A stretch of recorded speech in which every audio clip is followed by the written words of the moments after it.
Hello, and welcome to the Reactor.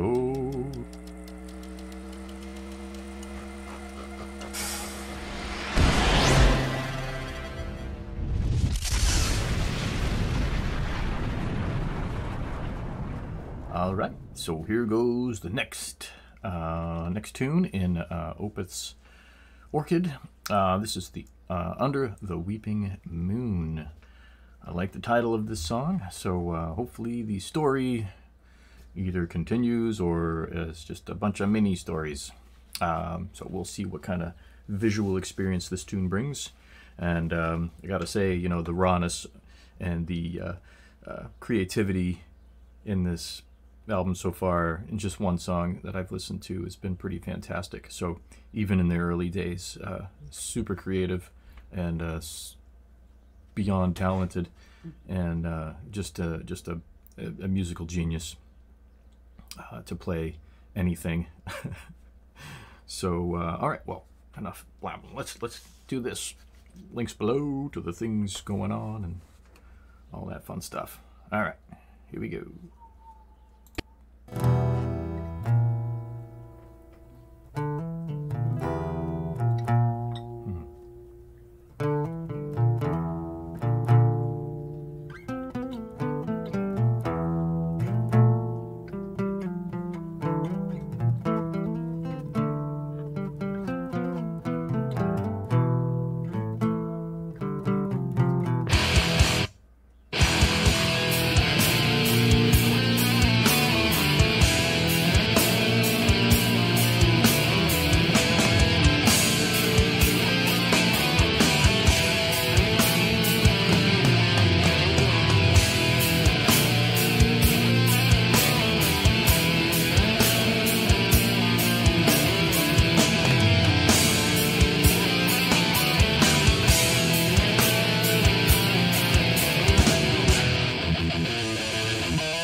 Serious headbanging music here.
let's chat about what's going on here. Wow, it's talk about Under the Weeping Moon. This is really, you know, the title just says it all. This really gives a feeling of being under a weeping moon, and maybe to go along with the theme of, you know, battling something. It just gives me a Vietnam vibe for some reason. Not sure why, but it gives me an image of a Vietnam veteran that has come back from maybe the previous song and has survived it all, and now is sitting somewhere in a dungy city, sitting next to a trash can, and just sitting under the weeping moon. And this is all about, you know, a tortured soul, I think, where you're mentally fucked up, and there's demons in your head, and it's just, you can't get rid of them. You know, the shit you've seen, the things you've been through. It's something you can't escape, and you know, it's maybe it's hard to come to grips with reality now that you've seen two different worlds and you're not sure which world you're in at the moment. So some really cool vibes in this song. Really interesting. They're utilizing, oh, that freaking neighbor, obnoxious. Can't say that I'm not a little envious, but someday. Yeah, so they're using a lot of pan techniques like left, right, and I think that was their kind of technical skill at the time with a mixing board. You know, pretty basic, and but the creativity in that, where the acoustics are playing in one side then the other, and then mix the two together. Some really cool techniques, especially when you're 19 years old and just first starting out. You don't know what the hell you're doing, so hey, that sounded good, let's keep it, you know, kind of thing. The drum beat in this is weird. It's a little off timing, but then it comes back, and then it sweeps into this beautiful piece that we're at right now. It's really a cool song. The vocals are, you know, obviously really harsh, but you know, I could take them or leave them, the vocals, but you can tell the pain in his voice and the emotion that's coming through. So that, for me, is something that I can get behind, even though I don't particularly care for the style of vocals. As long as there's an emotion behind it and a feeling, I can listen to it all day. All right, so let's continue on this space ride here.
song.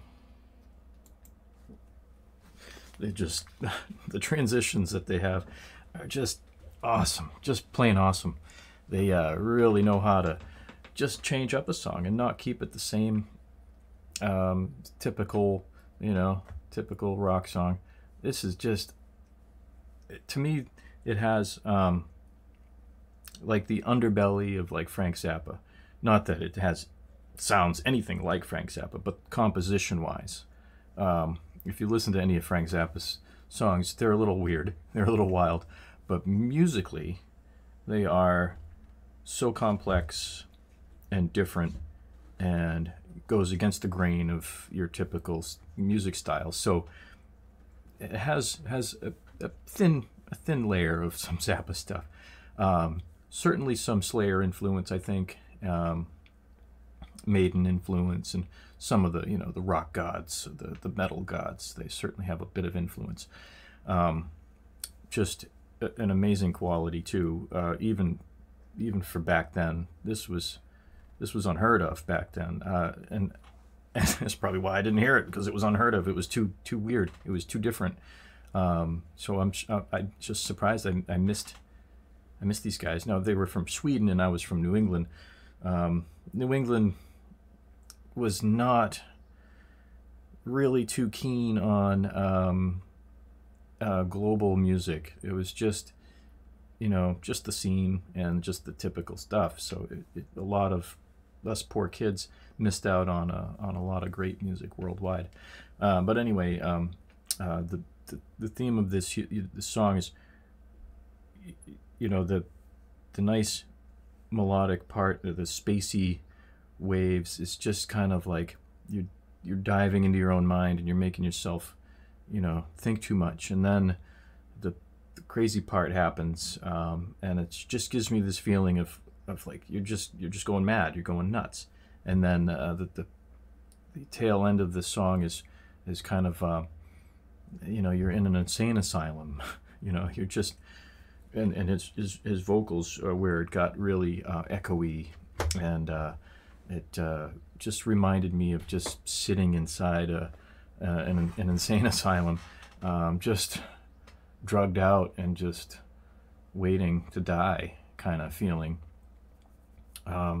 So maybe when you look out the window next time you see a moon, it's just remember, like, what am I doing? It's a really cool song, though. I'm surprised at the complexity and the quality of this. I wasn't expecting anything like the most recent Opeth albums, but it's still it just continues on with the complexity and the composition and the great writing styles and the feeling and the emotional output of this band from beginning to end. All right, so well, there's that tune, and until I get to the next one, cheerio.